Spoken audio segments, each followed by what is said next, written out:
হযরত জাবের ইবনে আব্দুল্লাহ রাদিয়াল্লাহু আনহু হইতে বর্ণিত আছে যে রাসূলুল্লাহ সাল্লাল্লাহু আলাইহি সাল্লাম ইরশাদ করিয়াছেন, যে ব্যক্তি আযান শুনিয়া এই দোয়া পড়িবে, আল্লাহুম্মা রাব্বা হাযিহিত দাওয়াতিত তাম্মাহ ওয়াস সালাতিল কাইমাহ আতি মুহাম্মাদানিল ওয়াসিলাতা ওয়াল ফাদিলাহ ওয়াবআথহু মাকামাম মাহমুদানিল্লাযী ওয়া'আদতাহ ইন্নাকা লা তুখলিফুল মিআদ।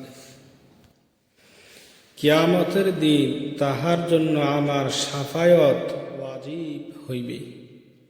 অর্থ, আয় আল্লাহ, এই পরিপূর্ণ দাওয়াত ও আযানের পর আদায় কৃত নামাজের রব হযরত মুহাম্মদ মুস্তাফা সাল্লাল্লাহু আলাইহি সাল্লামকে ওসিলা দান করুন এবং সম্মান দান করুন এবং তাহাকে সেই মাকামে মাহমুদে পৌঁছাইয়া দিন যাহার ওয়াদা আপনি তাহার সহিত করিয়াছেন।